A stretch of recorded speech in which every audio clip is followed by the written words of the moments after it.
suis mis à labourer des vignes. Pas parce que j'étais plus écolo qu'un autre, c'était pas le but du jeu, mais j'ai compris très vite que des vignes travaillées, labourées, qui n'ont pas de pesticides, sont plus vivantes et plus faciles à vinifier qu'une vigne qui a eu des pesticides. Mon grand-père a démarré tout de suite la bio en 1954. En plus de la bio, il était allergique au sulfite. Ça lui donnait des œdèmes, il ne comprenait pas pourquoi. Et à partir de 1954, il s'est décidé à faire des vins en bio, sans soufre, non filtrés et sans chaptalisation. On avait ce désir, je crois, de chercher autre chose. Faire attention à la vigne, à la terre et à ceux qui s'en occupent.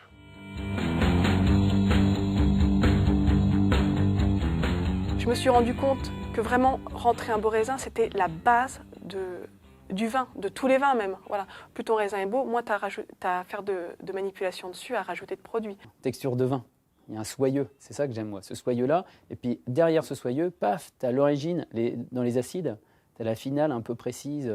Toi, sur des calcaires comme ici, on a un côté cristallin, salin. Et voilà, c'est la petite note, c'est la résonance, quoi. Ting, ça c'est bon.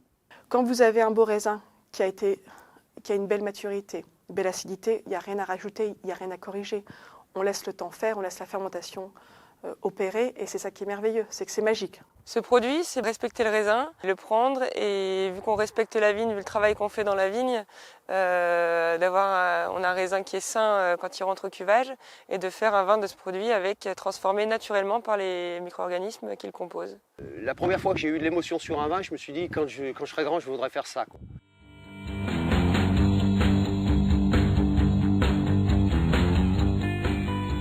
On revient à ce qu'on faisait avant. Et c'est pas un renouveau, c'est juste un moment, je pense que l'humain a toujours du mal à accepter les erreurs qu'il fait. Et là, il faut juste se dire que c'était une grosse erreur pendant 30 ans et que maintenant, on revient à ce que nos grands-pères faisaient, nos arrière-grands-pères faisaient. On a vu arriver des levures exogènes, des sélectionnées, qui donnaient vraiment des goûts un petit peu particuliers, hein, et qui emmenaient le vin dans un entonnoir de goût. On n'a surtout pas compris quand on l'a fait au départ, que d'un seul coup, on allait perdre une grande partie de la minéralité du vin. Le vin d'artisan, le vin de vigneron, comme ça, c'est vraiment personnel. C'est que chacun, après, fait ses expériences et voit, en fonction de ses terroirs, de ses cépages, ce qui lui va. Il y a des avantages techniques très très pratiques. La solidité de la vigne, son autonomie, la qualité de sa récolte qui va nous permettre de faire ce qui nous intéresse, des vins sans intrants.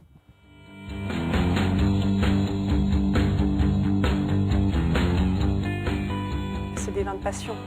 Après, on aime ou on n'aime pas, on aime la philosophie ou pas, mais au moins, c'est pas une histoire de mode. On va pas vous dire, tu fais du vin nature parce que ça se vend, parce que ça marche, c'est pas ça. Je pense que c'est pas qu'une mode, quoi. Je pense réellement et j'y crois que ça va durer.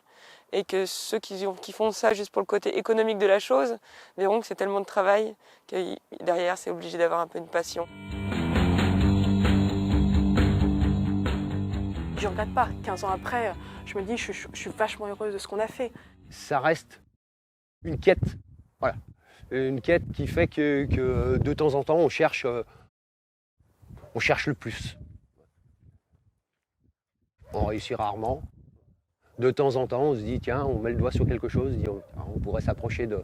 Ce qui est le plus motivant, ce qui est le plus agréable, c'est de voir les gens avec le sourire quand ils ont un verre à la main. Un moment de plaisir tout simple qui est boire un verre de vin, qui n'est pas dans l'idée de déguster ou de palabrer des heures pour décrire le vin, mais juste boire un canon simplement entre potes, que ce soit bon, que ce soit pas un poison et que ce soit populaire et abordable. Un vin sans joie, c'est un vin inutile, quoi. On va pas se leurrer. Si on boit du vin, c'est pour être convivial, c'est pour être joyeux. Évidemment, il y a tout un esprit de définition et tout ça, mais à la base, on peut s'en foutre de l'histoire, tout ça. On va boire du vin pour se faire plaisir. Et c'est d'abord la notion de plaisir qui va l'emporter sur le reste.